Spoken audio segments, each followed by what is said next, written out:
on, it's time for Reactivated. We have reached the top, and by top I mean we've got our top 10 battles of all time ranked in order. But before we delve into that ranking order, we've got a bit of a bot bit for you on the screen. You've been given another house robot, a zoomed in close-up of a particular robot, and if you can guess who that is, then do leave a comment below and the answer will be revealed very soon. As we move over to our final of the Fantasy Fight Tournament, I have a feeling this might go the distance. This is going to be an extremely close contest. Because as we've seen in the past, say with Razor against Wild Thing, or even Razor against S3, they've been against vertical flywheels. For me, I would have a feeling that Exterminator will get a one definitive blow to the side of Razor which would toss it on its side, and that's where Exterminator would come in for the kill, because of course Razor's self-righting mechanism is very slow. I still think Exterminator could win this fight, and there we go. That's the heat, that's the fantasy fight, that's the fantasy tournament over with. Exterminator crowned victorious. What a machine, well done. One of the only robots, few robots, to ever beat Razor. Hope you agree with that, as I'm hoping if you will agree with the next part of our episode, which is of course we go over to our best battle top 10. I said if you agree. If you disagree, please let me know, and what's been your favourite fight throughout the original run as we now go into our number 10. In at number 10, it is the only grand final battle on our top 10, and that is Typhoon versus Storm. They had to stop the fight, didn't they? Because Typhoon kept on smashing into the fence. Jane Middlemiss was on the arena in the action. They never did that before this. It lasted the whole 3 minutes. It did go to that judge's decision, and of course Storm losing. For me personally, the best grand final we saw throughout the original run. Unfortunately, that's not a lot to live up to, really. The bar was quite low when it came to grand final fights, but it was the drama in the arena that grabbed certainly my attention. And of course Jane Middlemiss was there, and which is why we put Typhoon 2 and Storm at number 10.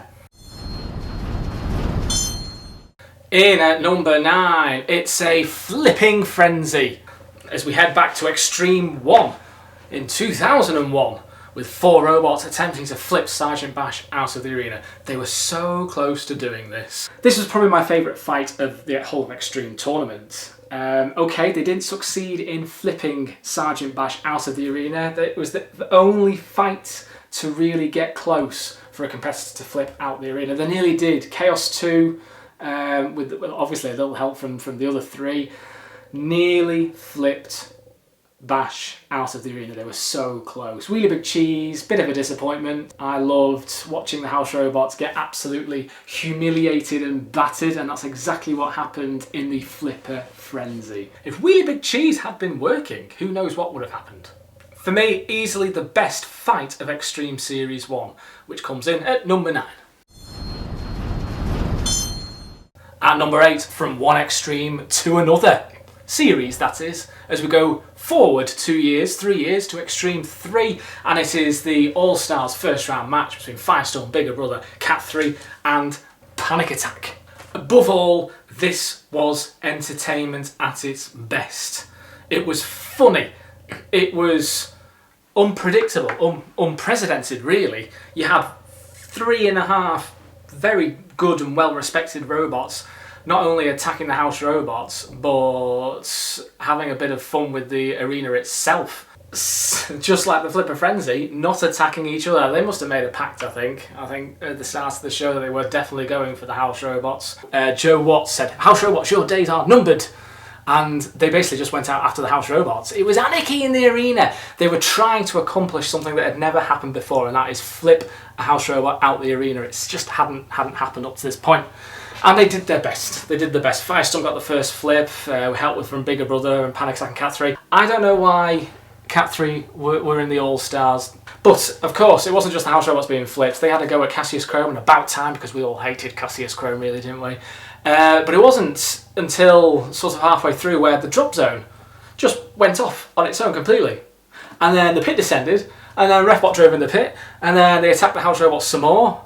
No one was taking the fight seriously, or the backstage, the team backstage were just letting off the hazards. Drop zone, of course, pits. I think the flipper went off a couple of times as well, didn't it? So it was all over the place. But in the end, of course, we sadly lost, I think for me, the two best robots of the fight, and that was Bigger Brother and Firestorm.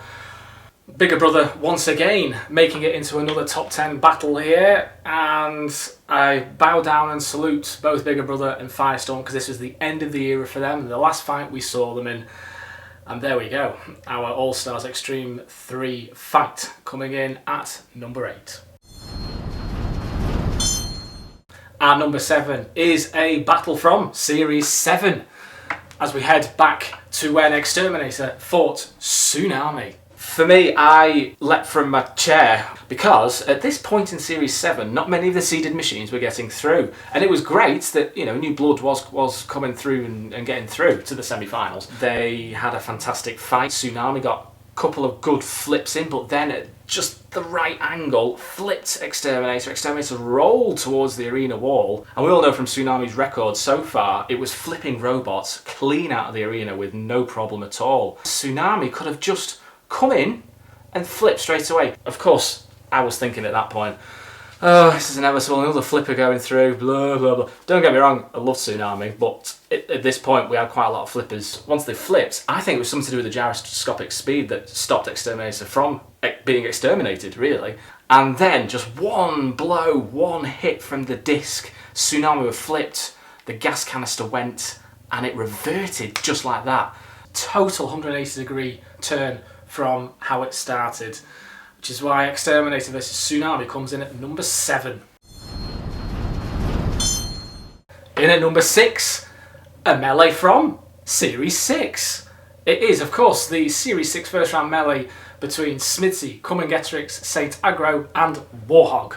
On paper, these 4 robots, very underwhelming. But 3, 2, 1, activate, bang. Everything that could happen happened in this fight. There was skirting of the pits. Warhog took a piggyback on Smidsy at one point thanks to Growler. Shunt penetrated Warhog. In the end, of course, Saint Aggro and Warhog found the pit. And Commangetrix and Smidsy did go through. I really didn't want it to stop, to be honest, the fight. It could have gone on for longer than 3 minutes. Thank God it went the distance, because this is, without doubt, the best melee that came from Series 6. And of course, coming in at number 6. At number 5 is a classic between 2 titans, both beginning with B. It's Bigger Brother and Behemoth from the second round of the heat from Series 6. 2 veterans of the war coming head to head in such an early stage of the tournament was unfortunate, but the result was epic. This wasn't just a second round fight, this was a grand final worthy fight. It was fantastic. Sadly though, Behemoth ended its campaign once again by being dumped in the pit by, I have to say, a better robot on the day, Bigger Brother. What strikes me here is that even in the commentary, Jonathan Pierce said when the draw was announced in the Heat semi-final round 2, goodness me, Bigger Brother and Behemoth. It was quick, blink and you would have missed it, which is why we put Bigger Brother versus Behemoth as the best fight from Series 6 and in at number 5. Just missing the top 3 spots, we once again feature Bigger Brother in another epic fight. They have so far then now been in 4 of our top 10 fights. And of course it is the fantastic, unprecedented Grand Final Eliminator of Series 5 against Hypno-Disc. Hypno-Disc were so in control of this fight. They were absolutely annihilating Bigger Brother. Here's where the best bit comes for this fight. I was like this. When I saw what was about to happen, of course, the pit descended and Hypno-Disc drove in. Bigger Brother pushed Hypno-Disc down and that was it. Bigger Brother through to the grand final. What would have happened if the pit hadn't have depressed Hypno-Disc would probably, it surely would have gone on to meet Razor in the grand final of Series 5. It was crippled. The robot, Bigger Brother, it was just unrecognisable. Hypno-Disc versus Bigger Brother, a wonderful fight from the Fifth Wars. There were many of them. In at number 4. We are now in our top 3, featuring Hypno-Disc once more as we reveal the birth of the flywheel. And this epic fight took place in Hypno-Disc's first ever appearance in Series 3 against Robogeddon. I think it was a bit of a fix because Robogeddon was very poorly constructed, so I think the producers wanted everyone to be wowed by this new breed of weapon. It really did define the series, and every single robot who then had a flywheel, since Hypno-Disc, they based the robot on Hypno-Disc. It absolutely tore Robogeddon to shreds. And I just remember watching the fight, and I was just in awe. My mouth just dropped and I laughed.